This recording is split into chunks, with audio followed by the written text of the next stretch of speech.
What do you do if a loved one goes missing?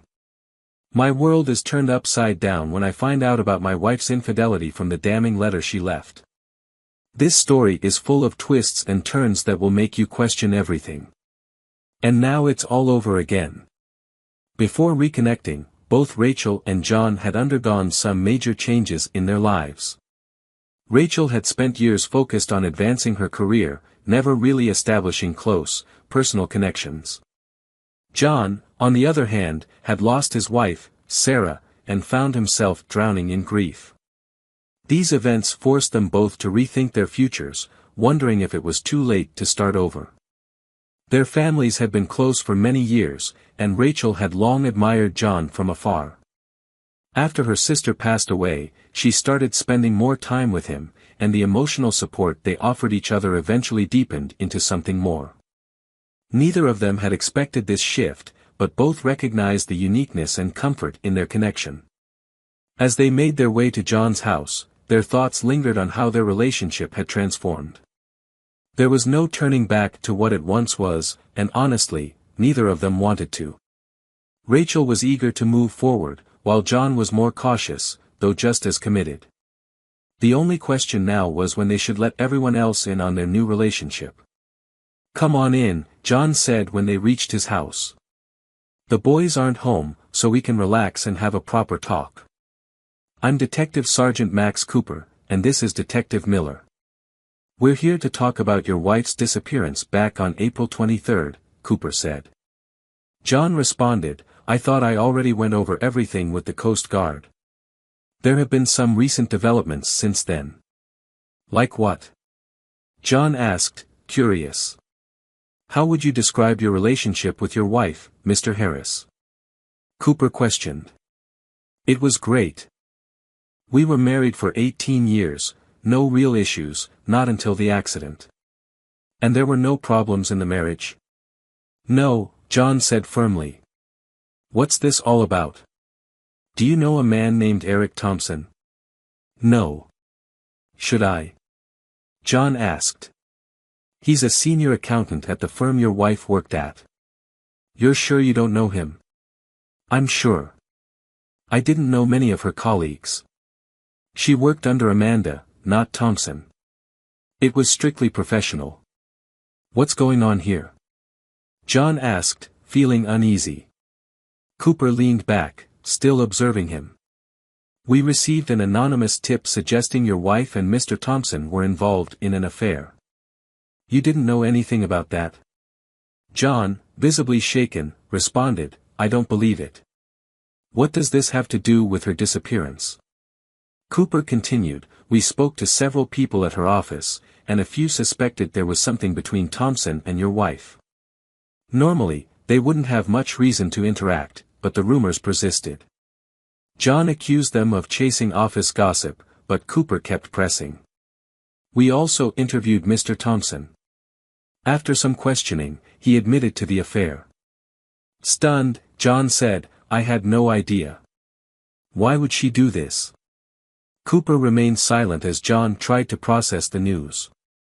After a moment, John asked, "Why is the police department involved now?" "There's a possibility this might be a suspicious death," Miller added. "Maybe you found out about the affair and acted out in the heat of the moment." "That's absurd." John shot back, furious. "I didn't know about the affair, and I'm not a murderer." "That's what a lot of husbands say," Miller replied. "Sometimes anger takes over, and bad things happen." "So am I a suspect?" John asked defensively. "Not at this moment," Cooper replied calmly. "We just want to go over the facts again, independently from the Coast Guard's report." John sat there quietly, clearly uneasy, while the detectives watched him closely. "All right, one more time," John said. "But from this point on, my lawyer will be present." "That's fine," Miller replied. John began, "We were taking part in the Southern Straits race, just like we'd done every year for the past 6. The weather forecast showed it might be rough, but nothing like what it turned into. My boat's got radar and GPS, and both Sarah and I were experienced sailors, so I wasn't too concerned. We took turns at the helm. I was on shift from midnight until 4 a.m. while Sarah slept. I had some coffee and energy bars to help me stay awake. The storm got worse after I took over, and radar showed things were only going to get rougher. I put on my survival suit and left Sarah resting at the bottom of the companionway, just in case she needed to come up on deck. Everything seemed fine until about 2 a.m. when I started feeling sick, like I had food poisoning. It kept getting worse, so I hit the alarm to wake Sarah. She came up, fully suited, and took over for me. I went below to the head, and I was down there for a while because I had diarrhea. I heard a noise coming from the deck, figured something had come loose, but thought Sarah wouldn't leave the helm. When I came back up, she was gone. I switched on the deck light and called out for her, but she didn't answer. "How long were you below?" Cooper asked. "Maybe 15 or 20 minutes, tops," John replied. "Go on," the detective said. The boat was on self-steering, which we usually avoid in bad weather. The noise I heard was from the inflatable, an oar had come loose. I checked below, thinking maybe she'd gone to another cabin or to the head, but she wasn't there. That's when it hit me, she'd fallen overboard. I dropped the sails, started up the engine, and circled back using the GPS. I kept calling out her name, turned the deck light on, but deep down, I already knew it was too late. I sent out a distress signal to the Coast Guard. They've got the recording. I kept searching, but the waves were too rough. The Coast Guard arrived around 4 a.m., but by then, I was sure she was gone. Even with the survival suit, the water was too cold. I lost her. Her body was never found, correct? Miller asked, though he already knew the answer. John shook his head, looking defeated. "Anything else that could help clear things up?" Cooper asked. "No," John responded. "I'm just as confused as you about the affair, but I don't believe it had anything to do with her disappearance." As I mentioned earlier, Miller chimed in, an angry husband might seek revenge if he knew his wife was planning to leave him. Maybe you realized a divorce would cost you half of everything, including your business.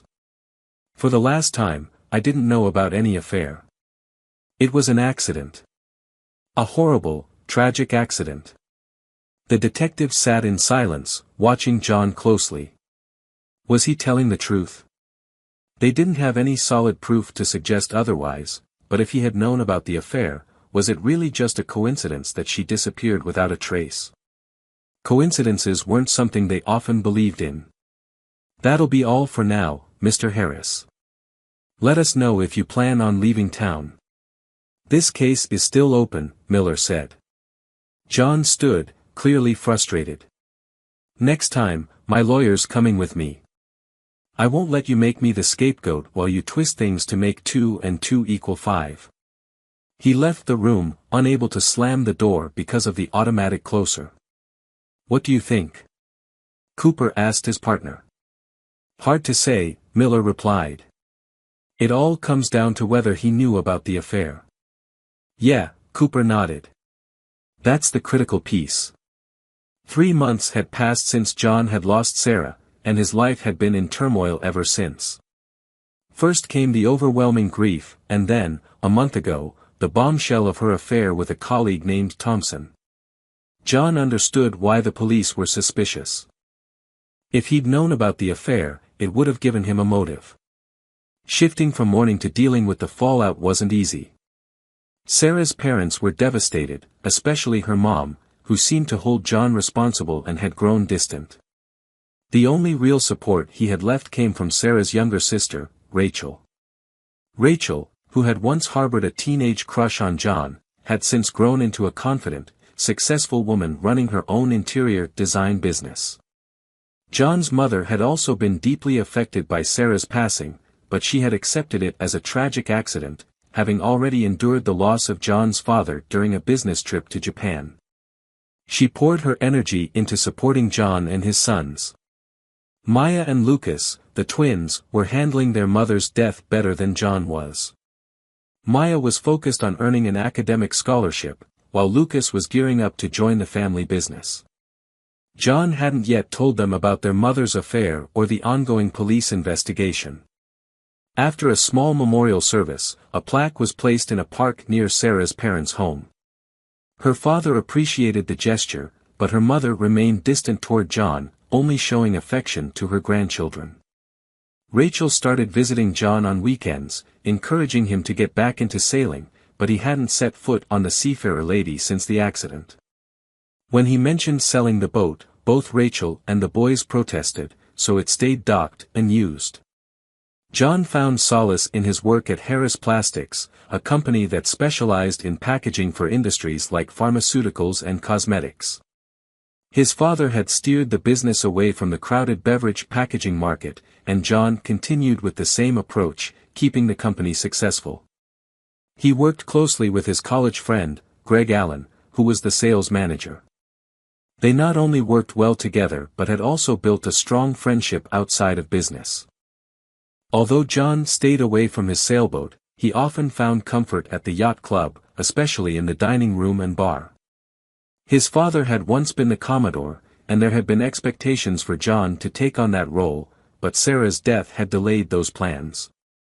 Still, he enjoyed spending time at the club and often brought his kids for dinner. One Friday evening in July, after a long week at work, John went to the club. He had invited his sons, but Lucas had other plans, so only Maya came, and she brought Rachel with her. "Hey, Dad. I hope you don't mind, but Aunt Rachel came along since Lucas couldn't make it," Maya said. "Maya, would you tell your son to stop calling me Aunt Rachel?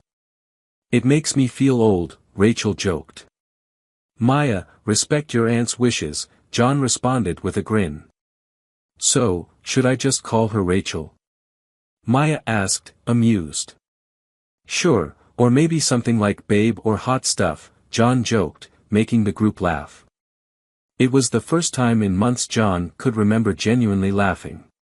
"Don't you even think about it, Maya," Rachel said, giving him a playful nudge. "You can call me Rachel or Ms. Carter, depending on the situation." Maya smirked and glanced at her father, and for a moment, they all shared a rare, light-hearted exchange. Friday nights at the club were known for seafood, and each of them ordered something different. The food, as usual, was excellent, and the mood remained relaxed until the dessert tray rolled out. Rachel and John passed, but Maya decided to indulge in a large slice of New York cheesecake. The waiter, thinking they might share, brought 3 forks. "I really need to stop eating here," John joked, leaning back in his chair. "If I keep this up, I'll hit 300 pounds before long." "Don't be ridiculous," Rachel replied with a grin. "You still look great, just like when you were dating my sister." "Oh, sounds like someone's got a crush on Dad," Maya teased. "Careful now," John warned, giving her a playful look. "This isn't one of your high school gossip sessions, all right?" "Relax, John," Rachel said, laughing. "Maya didn't mean any harm, did you, Maya?" "Yeah, sorry, Dad," Maya said, looking a bit concerned. "I'm not upset," John replied quietly, glancing over at Rachel. "But some things aren't meant to be joked about in public or even in private." "Party pooper," Rachel teased with a grin. "Don't let my son follow your lead." "I'm trying to raise him to be a gentleman," John joked, smiling back. "Good luck with that," Rachel laughed, and Maya joined in with a chuckle. As they sipped their coffee, Maya asked, "Dad, could you give Rachel a ride home? I've got a date in about half an hour." "Sure," John replied. "Enjoy yourself." Once Maya had left, Rachel turned to John and said, "You've done a great job raising those boys, John. You must be proud." "I am," John said with a nod. "But Sarah deserves most of the credit. She really guided them. They'll be out of the house before you know it." "What do you think you'll do then?" Rachel asked. "I'm not sure. Maybe downsize or even live on the Seafarer Lady." "You haven't been out on the boat since the accident, have you?" Rachel asked softly. "No. I just can't find any excitement for it anymore. The boys would love to go sailing with you again, and so would I. I adore that boat just as much as you do. I don't want to go out there alone, Rachel. I'm just not ready for that yet. You wouldn't have to. I can sail with you. I know that boat like the back of my hand. Maybe I should take her out myself. She's been sitting and used for too long. That's the John the First, remember, Rachel smiled. Why don't we go check her out tonight? If everything's in good shape, we could even plan a weekend trip. John hesitated, caught off guard by how quickly the conversation had turned. Can I trust you to behave? He said with a grin. Of course, she laughed. Maya was right. I've had a crush on you since I was 14. I knew that, John admitted. But I never acted on it, and after that, I got married. I took my vows seriously. I can tell, Rachel said quietly, her eyes lowering to her coffee cup. Breaking the silence, John said, all right, let's go take a look at the boat. Yes, let's, she agreed eagerly. They walked down to the dock, and John opened the gate for Rachel. As she passed through, she brushed against him, just slightly on purpose.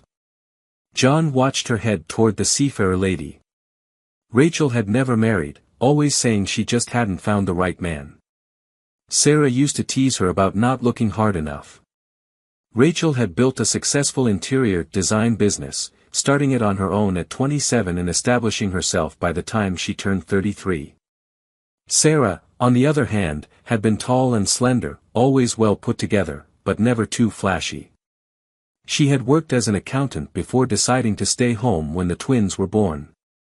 When they turned 13, she returned to her old job at Sterling and Green and seemed perfectly content.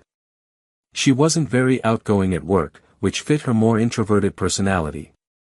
John had always been cautious when introducing new people into his life before they became friends. In many ways, Rachel was the opposite of Sarah, shorter but much more outgoing, with a lively, vibrant personality. John had always found her attractive and had sometimes wished Sarah had shared some of Rachel's liveliness. But despite those fleeting thoughts, John had been happy in his marriage. Now, at 40, John realized he was still young, too young to give up on life. If he ever decided to look for a new partner, he'd be careful about his choice. He was still a good-looking man, standing at 6 feet tall, with dark brown hair, a medium build, and a tan from years spent sailing. He kept in shape with regular workouts, and his natural smile, along with his deep brown eyes, made him stand out in a crowd. Plenty of women had envied Sarah for having such a charming and successful husband. John quickly checked over the seafarer lady and found that everything was in good shape. The maintenance team had drained the freshwater tanks, and the fuel was nearly topped off.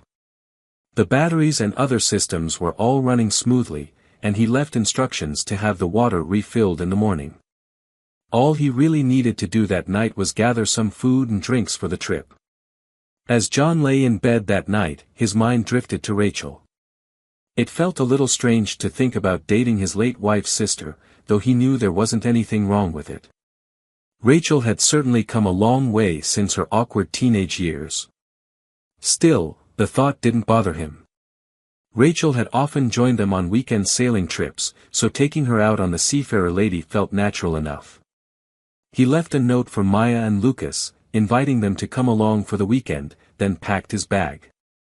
Despite his initial hesitation, John realized he was actually looking forward to being back on the water. The next morning, the doorbell woke John with a start at 7 a.m. groaning. He threw on a pair of jeans and went to answer it, finding Rachel standing there, already dressed for sailing and smiling brightly. "What are you doing here so early?" he grumbled, rubbing his eyes. "The sun's up, let's go," she said cheerfully. "Come on in, I need to get ready." "Make some coffee, would you?" he replied. "Sure. And don't forget your overnight bag," she added. "I've already packed it," John answered. 15 minutes later, John was showered, dressed, and carrying his bag. The boys hadn't stirred, likely due to a late night. Rachel was holding up the note he'd left for them, a smirk on her face. "Looks like it's just you and me this weekend," she teased. John smiled faintly. "We still need groceries," he said. "Nope, I took care of that last night," Rachel replied proudly. "Great. When's high tide?" he asked. "Right about now," she confirmed, making sure they'd have an easy departure from the marina. Rachel drove them to the yacht club, chatting away while John sipped his coffee. Once they arrived, they loaded the supplies and their bags onto the boat under the cool morning sun. Rachel expertly untied the lines as John carefully navigated out of the marina using the bow thruster. The diesel engine purred as they set off toward the open waters of Georgia Strait. There wasn't much wind, but they didn't have any specific destination in mind. John kept the engine running as he scanned the horizon for a breeze. "Where do you want to go?" John asked as they stood together in the cockpit. "Someplace warm, sunny, and private," Rachel said with a knowing smile. John grinned, catching on to Rachel's intentions. He had been aware of her feelings for him for years.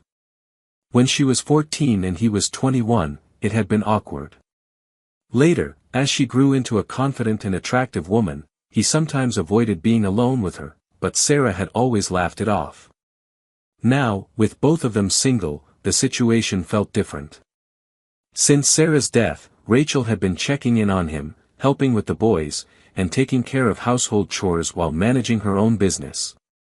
John didn't mind, her lively energy had been a welcome change after everything he'd been through. He saved his moments of reflection for quiet times, especially at night, when sleeping alone still felt strange, even long after Sarah's scent had faded from their bed. They had rarely been apart, often traveling together for trade shows to places like Chicago and Dusseldorf. His thoughts drifted back to the detectives. It was still difficult to fully grasp that Sarah had been unfaithful, but the evidence was undeniable. People had known, and people had talked. There was no escaping the truth. "A penny for your thoughts?" Rachel asked, snapping John out of his reverie. "Just reminiscing," John lied. "John, you've got to stop holding on to the grief. Your boys, and even my parents, have made their peace with it. You've still got so many years ahead of you, years that could be happy if you let them," she said gently. He nodded. "Yeah, I guess you're right. Is that what this weekend is about?" she asked. "Exactly. You're still young, and none of what happened was your fault. It's time to move forward, and you know I'm here for you," Rachel added softly. John smiled. "You've been an incredible support, Rachel. I don't think I've told you enough, but having you around has made all the difference." She returned his smile and gave him a quick hug. "So, where are we headed?" she asked. "I was thinking maybe Satena Island, anchor at Winter Cove," John replied. "Perfect," she said, her excitement clear. "All right. Take the helm, and I'll get us some coffee in Danish," John said as he headed below deck. He noticed the wind was finally picking up, meaning they could switch to sailing after their snack. John's father had bought the Seafarer Lady from a business associate who had to sell it during a tough divorce, and then he had modernized it. The boat had seen its fair share of family outings, proving itself dependable, even during the storm that took Sarah. John couldn't help but wonder if there was anything he could have done differently that night. But then there was the affair. Those thoughts tugged at him, creating a heavy weight he still carried. Returning to the cockpit with coffee and Danish in hand, they ate quietly, content to take in the view as they cruised west into Georgia Strait. Later, they turned south toward the Gulf Islands, watching out for ferry traffic. Once their snack was finished, they raised the sails. John and Rachel made a good team, smoothly hoisting the Genoa and mainsail. The Seafarer Lady wasn't built for speed, but it offered a comfortable cruise, which was all they needed. Though the wind was light, they made steady progress, gliding easily over the calm waves. Sunglasses and sunscreen soon became essential as they sailed under the warm, bright sun. Rachel expertly took the helm, as she had many times before, and John appreciated her help, both on deck and down in the galley. By late afternoon, they reached Winter Cove on Satana Island. Their favorite anchorage spot was free, and John guided the lady into position while Rachel took care of the anchor, following his instructions. The cove was protected from the wind, providing the perfect setting for a peaceful evening. Once John was satisfied with the anchor, he gave Rachel the signal to cut the engine. The sudden quiet was striking, no traffic, no planes, and the jet skis had disappeared for the night, leaving them in tranquil solitude. "What's on the menu for dinner?" John asked. "Pork and beans on a paper plate," Rachel deadpanned, keeping a straight face. "You're such a liar." John laughed. "What did you actually bring?" "A nice selection of cold cuts, cheese, coleslaw, fresh rolls, and a lemon tart," she said with a grin. "Sounds like a feast," John chuckled. John groaned. "What about wine? Do you still have that Spanish red, Castillo something?" "Yep. Want to start with a bottle I already opened?" Rachel asked. "Sure. I'll take care of dinner while you set the table," John replied. They set everything up at the back of the cockpit, enjoying the last rays of sunlight. John grabbed the bottle from the cooler and uncorked the Spanish wine, letting it breathe for a moment. They clinked their glasses in a quiet toast. Despite Rachel's modest description, the meal was delicious, with plenty left over for the next day. "I'm glad you decided to do this," Rachel said, her voice soft in the evening calm. "Go sailing?" John asked, glancing at her. "Yeah, and for bringing me along," she smiled. "Wasn't this your idea?" John teased. "Or would you have come out here without me?" she questioned, raising an eyebrow. After a brief pause, John admitted, "No, probably not." "Any regrets?" she asked, her eyes searching his face. He smiled gently. "No."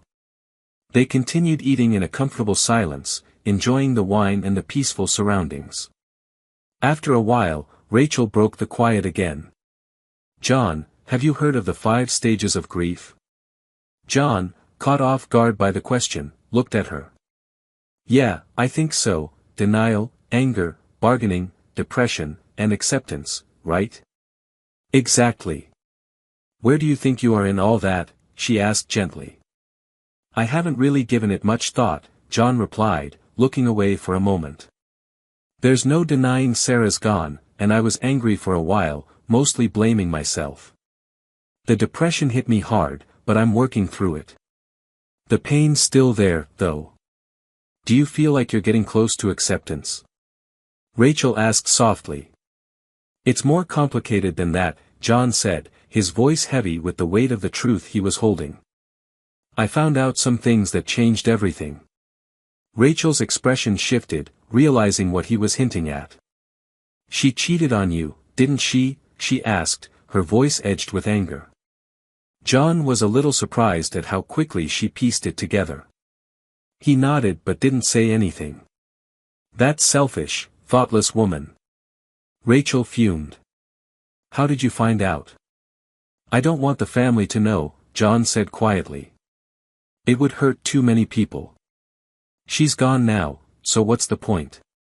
"I agree. It would devastate my parents and your boys," Rachel added softly, her anger giving way to understanding. John hesitated for a moment, then explained how the police had brought him in for an interview after the accident. At first, it seemed routine, but then they started asking about some senior manager at Sarah's office. He didn't know the guy, but they hinted at an affair. Eventually, the man admitted it had been going on for months. Rachel was stunned. "How could she do that to you?" she asked, shaking her head in disbelief. "I had no clue," John replied. "The police even questioned whether I knew and did something to her because of it." Rachel sat quietly, absorbing everything. After a long pause, she asked, "Is that why it's been so hard for you to move on?" John nodded. "Yeah. It wasn't just losing her. I can't understand why she would betray me, the boys, all of us. Rachel sighed, her frustration evident. My sister was always selfish. We never really got along growing up. Maybe she resented me because I was the younger one, the unexpected kid who got a lot of attention. But when you came into the picture, I saw her plotting. You were a catch, smart, handsome, and set to take over your dad's business. She knew exactly what she was doing. John listened quietly as Rachel spoke, a touch of bitterness in her voice as she reflected on their shared history with Sarah. He chuckled softly, knowing Rachel wasn't telling him anything new about how she had felt back then. I was powerless back then, Rachel admitted, her tone more vulnerable. Too young and awkward. But you were always so kind to me. To me, you were my Prince Charming, even though I knew I'd lose you to my sister. I used to cry myself to sleep, wishing I was older or prettier. When you got older, Sarah stopped giving you such a hard time because she had me in the life she wanted, John said. You were never unattractive, John protested. You were just growing up. By the time you were 16, you were already beautiful, and you've only gotten more beautiful since then. I'm honestly surprised no one swept you off your feet. Rachel gave him a serious look. You don't understand. I was waiting for you. Every guy I dated was compared to you, and none of them ever measured up. John, taken aback, leaned back and sighed. You waited 20 years for my sister to screw up. Rachel nodded. It sounds crazy, I know. But Veronica had everything, she had you, the cars, the vacations, the big house, and she still took you for granted. I never realized, John admitted quietly. I thought I was just giving her what she deserved for being a good wife and mother. There were never any signs that she was unhappy or cheating. She was selfish, Rachel said. Even with all that, she still wanted more, like another man. I always had this feeling that she'd mess up one day. You really didn't think much of her, did you? John said, a touch of sadness in his voice. No, not really. Some of it was jealousy because she had you, but now it's mostly anger. Anger at how she betrayed you. And now she's gone, Rachel replied quietly. John nodded slowly.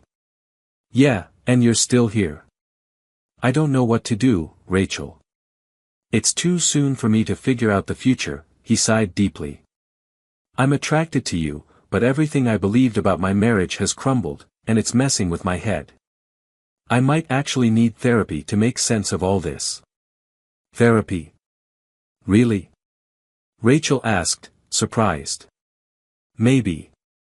I need to get myself together for the boys, for the business, and for me, John replied. Rachel hugged him tightly. I'm sorry, John. I didn't mean to lay all of this on you right now. I had no idea what my sister had done. I'll give you space. I've waited this long, I can wait longer. John held her close, unsure of his own feelings. Was it love, or was he just confused? He needed time to sort everything out before making any decisions. They finished the wine in silence, sitting apart but still emotionally connected. The stars began to dot the sky, and John found himself thinking about the satellites orbiting far above, always watching from a distance. The peaceful quiet of the cove was interrupted only by the occasional sound of jets flying overhead from Vancouver.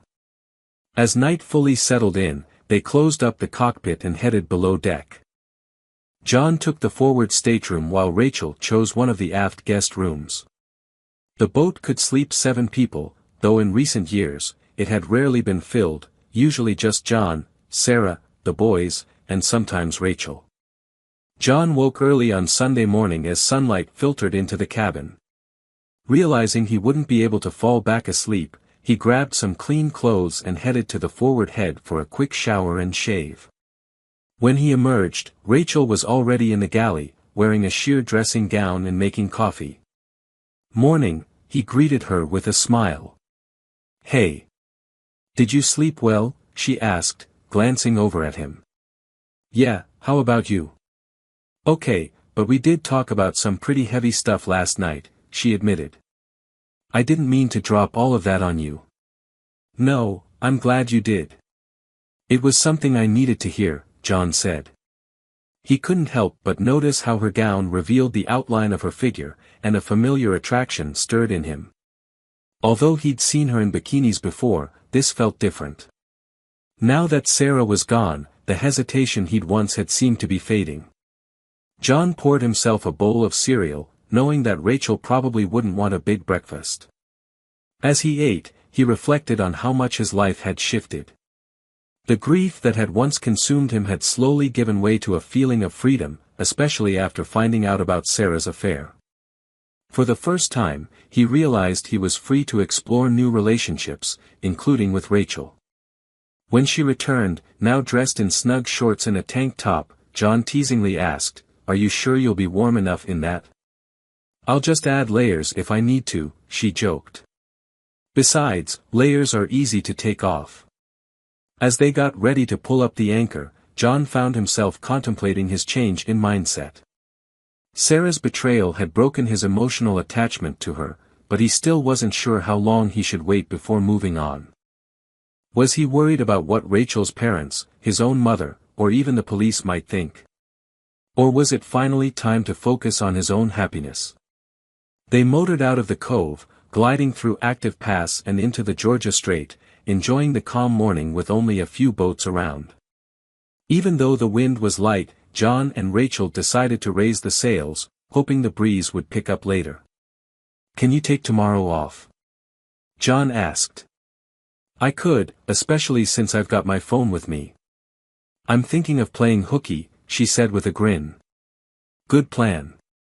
"I'll let the office know I won't be in either," John said. "We could find a place to stay and grab a nice meal in Nanaimo." "Sounds perfect." "There's a great pub by the harbor," Rachel suggested. "Good, that means I don't have to dress up," she smiled. "You look great no matter what," John replied. "Why, thank you." "So, what are you saying, Mr. Harris?" "That I'm stunning and every guy would want to be with me," she teased. "Or are you saying you're not interested?" "You know better than that," he laughed. "So, what exactly don't you find attractive about me?" she continued, playfully pressing him. "Rachel, how did I get pulled into this conversation?" John asked, smiling despite himself. "Well, John," Rachel's tone shifted slightly, more serious now, "I've been patient, but now I'm going to be persistent. You don't have a reason to hold back anymore." John studied her, recognizing the mix of humor and sincerity in her voice. Mostly serious, with just a hint of playfulness. She'd laid her feelings on the table, and now he had to decide if he was ready to pick them up, knowing that doing so would change everything. "Isn't this moving a little fast?" he asked after a pause. "No," Rachel replied firmly. "We don't have to make it public right away. I've waited 20 years, John. I'm 33 now, and the clock's ticking. I want you, and I want a child with you. How much clearer do I need to be?" John was taken aback by her directness. He'd never heard her speak so openly about what she wanted, especially the part about wanting a child with him. He wasn't sure how to respond. "You've made yourself clear," he said slowly. "But what exactly do you want me to say?" "You're supposed to tell me you've had feelings for me for the last 15 years and can't wait to get me into bed," she teased, her humor returning. "Is that all?" John asked, smirking. "One step at a time," she grinned. John turned away, gazing at the horizon as he processed her boldness. After a moment, he looked back at her. "So, how exactly does one go about screwing someone's brains out?" he asked, breaking the tension with a laugh. Rachel burst into laughter, the mood instantly lightened.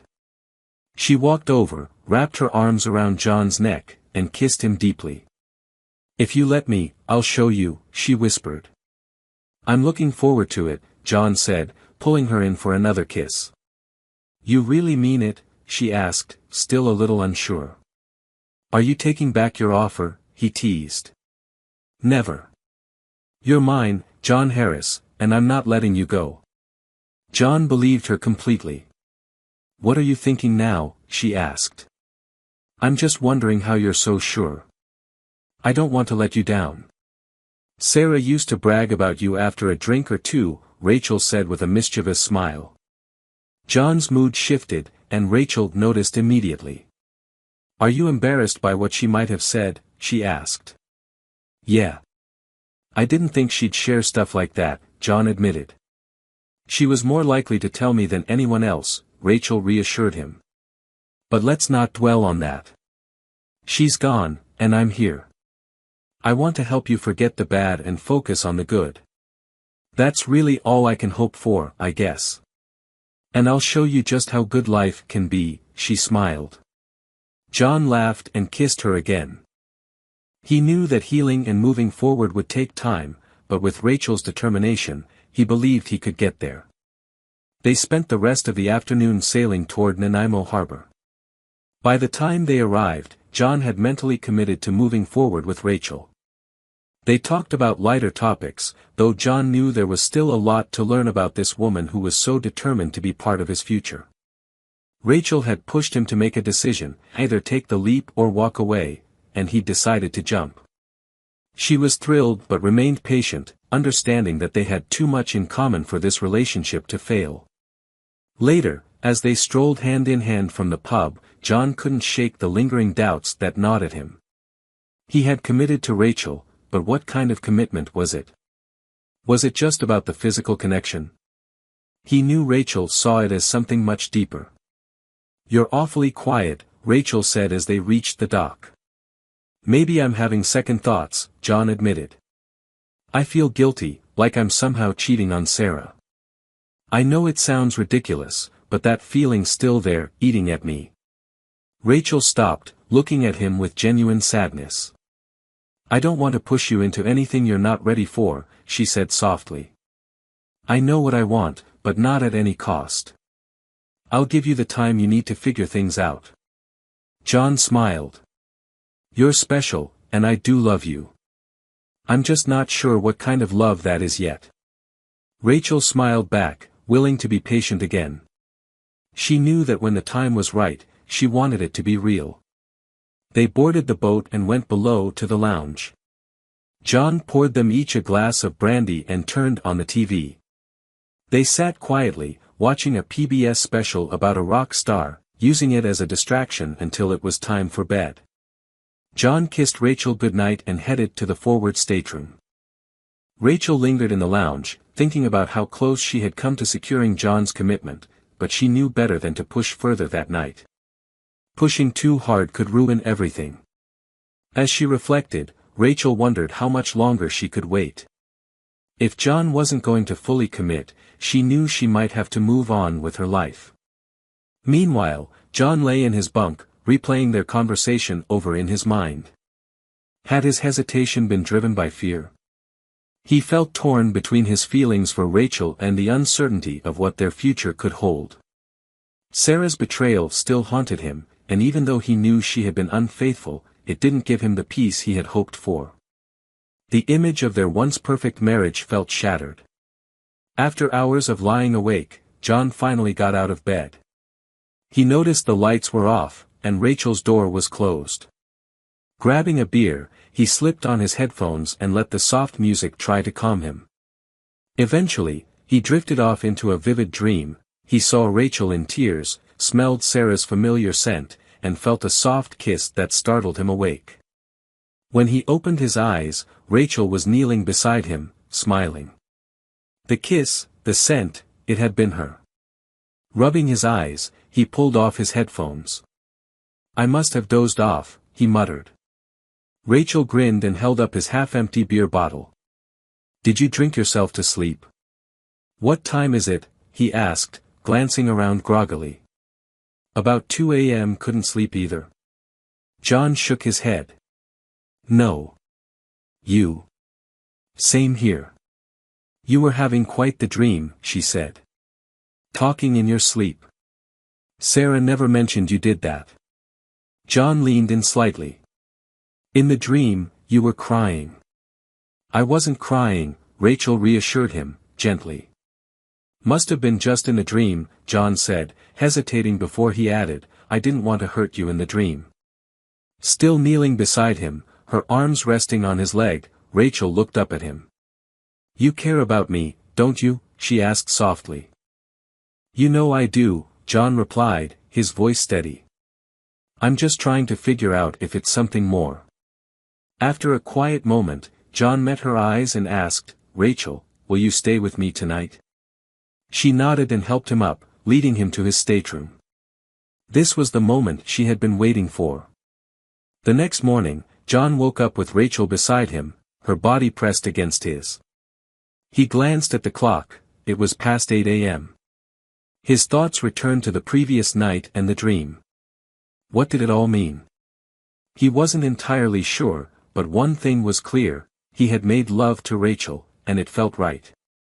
Rachel stirred and smiled at him. You're awake, she said softly. John nodded. I've been thinking about last night. I wanted it to be perfect for you. It was, she said, stretching with a contented sigh. I've never felt better. John smiled. I don't want this to be a one-time thing. I can't do that. Rachel grinned. Did you really think I'd be okay with just one night? John sighed. I don't know. My head's a mess.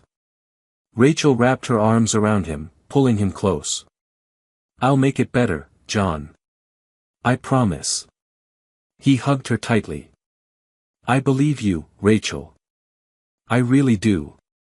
Later that morning, as they sailed toward Howe Sound, Rachel stood behind John, her arms wrapped around his waist while he steered the Seafarer Lady.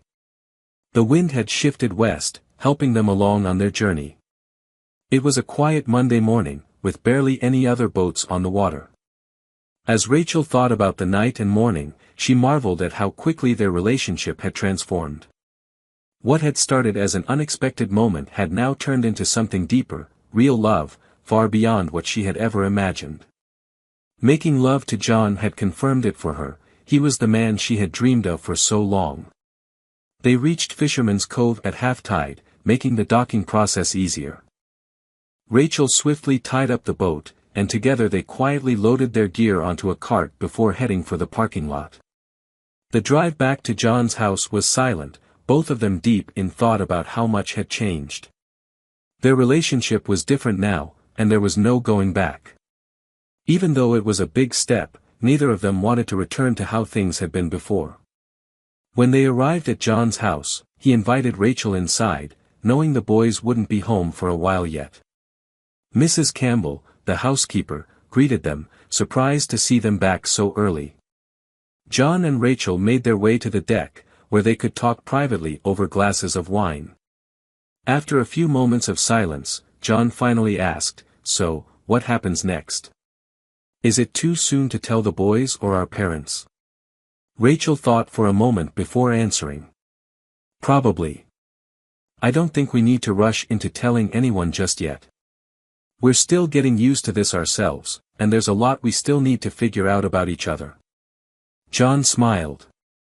What happened to full speed ahead? Rachel laughed softly. I'm not having second thoughts. Trust me, I've waited too long for this. I just don't want to hurt anyone, especially our parents. And the boys? John asked. I think they might already suspect something. I feel pretty comfortable around them, and I think they're comfortable with me, Rachel said thoughtfully. John nodded, looking pensive. After a pause, Rachel reached over and gave his hand a reassuring squeeze. They sat in comfortable silence for a while Mrs. Campbell, observing from the kitchen window, smiled to herself. By the time the afternoon came to a close, they had agreed to keep their relationship private for a little longer. John doubted they could keep it a secret for 3 months, but they were willing to try. In the meantime, everything ran smoothly.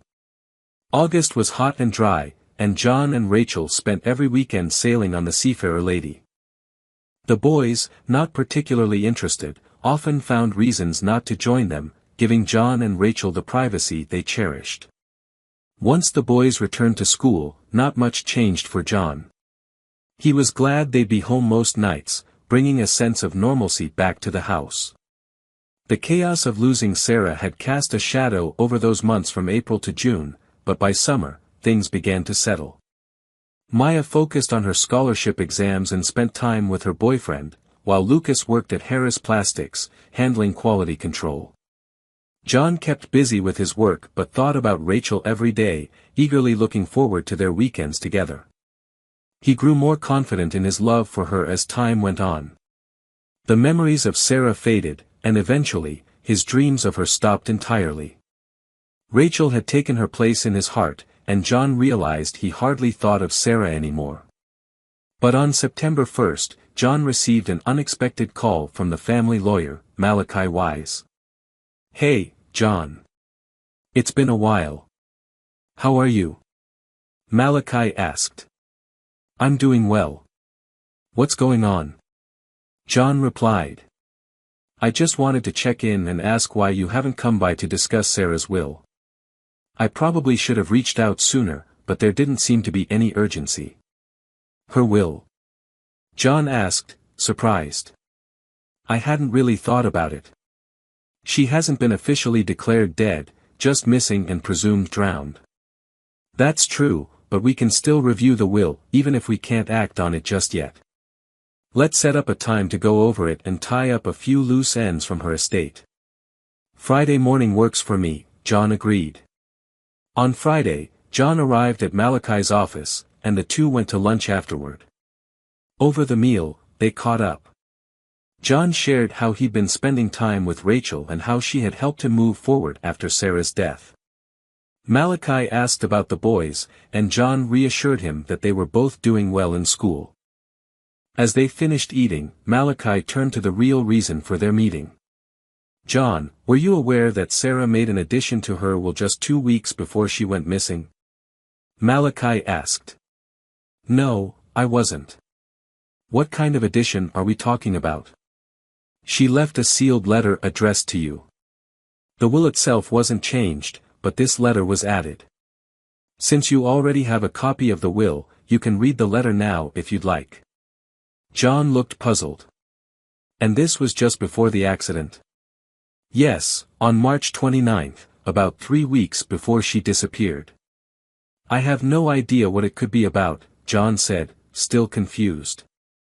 "Let's head back to your office so I can read it there." Malachi agreed, and they finished their lunch before walking back to his office in silence. Once inside, Malachi asked his secretary to hold all calls and close the door behind them. He sat down at his large cherrywood desk, inherited from his father, exuding the air of an experienced attorney. He pulled out a folder, placed it on the desk, and opened it. Inside were the original will, a cream-colored envelope, and a few other documents. "Nothing in the will has changed since you and Sarah filed it," Malachi said.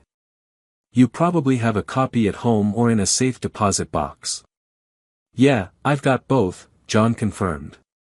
"Good. The only new addition is this envelope. I don't know what's inside, so if you'd like to read it privately, I can step out." "Thanks," John replied as Malachi quietly left the room, closing the door behind him. John stared at the envelope, his name written on the front in Sarah's familiar handwriting. He hesitated, unsure of what the letter might reveal, but eventually his curiosity took over. Using Malachi's letter opener, he carefully sliced it open and pulled out several pages filled with Sarah's neat script. His stomach tightened as he began to read. "My dearest John, by the time you read this, I will be gone. I'm so sorry for the pain I've caused, but I need to explain why. Earlier this year, I was diagnosed with ovarian cancer. My doctor was honest with me, my chances of surviving were only 1 in 5. I made the selfish decision not to pursue treatment. I couldn't face chemotherapy or radiation, nor the pity of others. I decided to let the cancer run its course and end things on my own terms. I kept this from you and everyone else. I didn't want anyone to know. I've also been selfish in other ways. Shortly before my diagnosis, I started an affair. It doesn't matter with whom, and no, you don't know him. I did it for the thrill of something forbidden, but it was reckless, and I regret it deeply. I thought I could end it quickly, but it lasted longer than it ever should have. Comparing him to you, he came up short in every way. It wasn't worth it, but I did it for me. I've struggled to write this letter for weeks. I know my time is running out, and you may have noticed changes in me already, but I can't let this continue. I love you, John, even if I didn't always show it the way you deserved. Please don't share this letter with our children or my parents. They will learn about my illness from the autopsy. You will move on, John, and there is someone who loves you more than I ever could, Rachel. She's loved you from the start and would never hurt you like I did. With her, you'll find the happiness you deserve. Take care of yourself and our children. Goodbye, my love. Sarah. John set the letter down, tears streaming down his face. It answered all the questions that had haunted him for months. He could almost see Sarah stepping off the seafarer lady, choosing to end her suffering. He didn't know how long he sat there, overwhelmed by the weight of her confession, until a soft knock on the door pulled him from his thoughts. Come in, John said, wiping his eyes as Malachi stepped in with a concerned expression. Are you okay? Malachi asked gently. I don't know, John replied, sinking into the chair. The letter, it's a confession. Sarah had terminal cancer and planned to end her life. She never told anyone. But there's more. More. Malachi leaned forward. John handed him the letter. Malachi read it quietly, his eyes widening as he took in the shocking revelations. When he finished, he shook his head in disbelief. I never would have guessed, Malachi said softly. John, there's something else I should mention. 2 months after Sarah disappeared, the RCMP contacted me. That's when I found out about her affair. They asked if I knew the man involved, and when I said no, they told me he had confessed and hinted that I might have had a motive to harm her. John was stunned. And I denied knowing anything, of course, and they let me go. I haven't heard from them since. You should have told me, John said sharply. That put you in a tough position. I know, but I didn't think they'd suspect me of anything. Don't be so sure. The police sometimes take their time building a case. You should act now. What do you think I should do? John asked, now fully engaged. I recommend we go to the RCMP with this letter. It shows that Sarah intended to end her life due to her illness, which would weaken any motive they might think you had. All right, John agreed. I haven't heard from them in months, but I'll follow your lead. Malachi arranged a meeting with Detectives Cooper and Miller at the RCMP headquarters. They presented the letter, along with a sample of Sarah's handwriting. After carefully reviewing the documents, the detectives seemed convinced that Sarah had planned to end her life because of her illness. An hour later, John and Malachi left, feeling confident that the case would soon be closed. Malachi promised to petition for an official end-of-life certificate. There wasn't much to distribute from Sarah's will, mostly her jewelry, clothes, and car. John decided that Maya would inherit the car for her commute to school, and the jewelry would be saved for his children's future spouses, except for a diamond pendant Sarah had left to Rachel. It was a piece Rachel had always admired, and in a strange way, it felt right. The letter gave John a sense of closure. He finally understood why Sarah had made the decision to leave, though part of him still wished she had given him the chance to say goodbye. As for her affair, that secret would stay between John, the police, Malachi, and Rachel. He had no intention of tarnishing her memory with that truth. When John got home, he called Rachel. Can I come over? There's something I want to show you. Of course, John. When will you be here? She asked. I'll be there in about half an hour, he replied. I'll make sure I'm free. I'll have something ready for us, Rachel said warmly. True to his word, John parked his car outside Rachel's townhouse 30 minutes later. As he approached the door, it opened before he could knock, revealing Rachel, smiling brightly. "Hey, love," she greeted him, wrapping her arms around his neck and kissing him deeply. "Hey," John replied softly. After a few more kisses, they sat together on the couch.